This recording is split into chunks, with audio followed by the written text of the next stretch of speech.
With the most recent update, OB8, Smite 2 introduced a new item along with changes to critical strike items. These adjustments have created new optimal builds for our carry gods.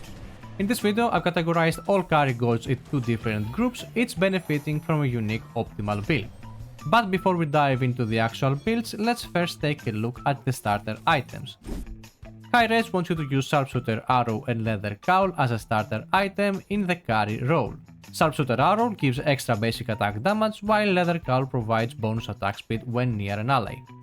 High-ranking players, on the other hand, often take a different approach when choosing their starter items.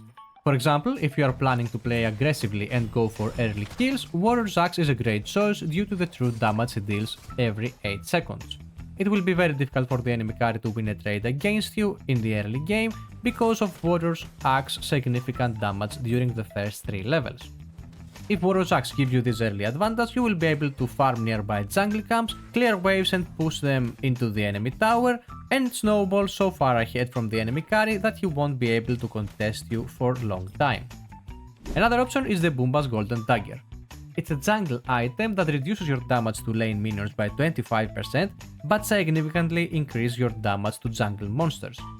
So, what are the benefits of running Golden Dagger as a carry? First, you will be able to farm side camps extremely fast without losing health or needing help from your support. You will deal a lot more damage to objectives like the Gold Fury, helping your team gain an early lead. And finally, in the late game, its upgrade will give you a huge attack speed boost. If your god already has strong wave clear and the minus 25% damage to minions isn't an issue, Golden Dagger is a very strong choice if you're planning on farming. Now that we covered the starter items, let's move to the actual builds. First, let's have a look on a build that is most suitable for carries like Artemis, Jingwei, Sol, and maybe Izanami and Aspect Anghur. The reason these gods are all suitable for this build is because they already have some kind of attack speed boost implemented into their kit, and our build lacks of early attack speed items. Our first choice will be the newest item, the Tirfing, if I pronounce it correctly. What this item does is dealing extra damage with our basic attacks, and this bonus damage is increased by up to 6 times every time we hit an enemy god. Its full potential will be unlocked at 20 level, but even at the early stages of the game it will give us the most DPS as our first item. Then we will build our first critical strike item, the Demon Blade. Its 20% attack speed is what we really want out of this item, plus we're gonna benefit from the rest of its stats later in the game. And for our third core item, I chose another new item in the OB8 patch, the Rage. Rage will give us huge amounts of critical strike chance once it is fully stacked, and it is necessary for every critical build right now since they all took a nerf on their critical chance values. And finally, our power spike item will be the Deathbringer. At this point, our critical chance will be high enough to almost guarantee every hit to be critical. After that, we're gonna need a bit more attack speed, but also we will need some penetration. Both of these holes can be covered by the Executioner. And finally, no matter what, we cannot miss Titan's Bane from our build for the extra penetration value.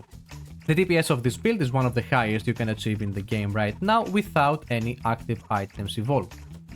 Moving up to our next build, we're gonna see a different approach based more on the on-hit effects and attack speed. Unlike the previous build, this one is suitable for every carry, but gods like Cupid, who benefits a lot from higher attack speed builds, are more suitable for it. Our first item will be once again the Tirfing, and in case you skip the previous build, Tirfing will boost your basic attack damage with every basic attack, and that bonus is increased and reaches its maximum at level 20. For our second item, we will go for Braggy's Harp, which will add a powerful on-hit effect on our basic attacks that also scales with every level. And for our third item, in order to boost our attack speed as much as possible, we will go for the Odysseus Bow. Odysseus Bow is a very cheap item, and it will also give us another on-hit effect that triggers once every 4 basic attacks and can bounce between enemies and minion waves. After that, we can go for the King's Blade if the enemy team has lots of tanks, or Sunbeam Bow if you can manage turning it on and off. Sunbeam Bow will drastically increase the DPS of this build if you can use it correctly. And finally, again we cannot miss our penetration items, first the Executioner, which will also give us a bit more attack speed, and finally the Titan's Bane. Both of these builds have extremely high DPS, but also have zero sustainability and protections. There will be games that your DPS will be just enough with your first 3 or 4 core items, and you will be able to build some protections in order to stay alive. Don't forget that this video was recorded early in patch OB8 and things might change later, so make sure to have a look on the website for more up-to-date builds. If you enjoyed this video, leave a like or maybe a sub. Thank you for watching and see you on the next video.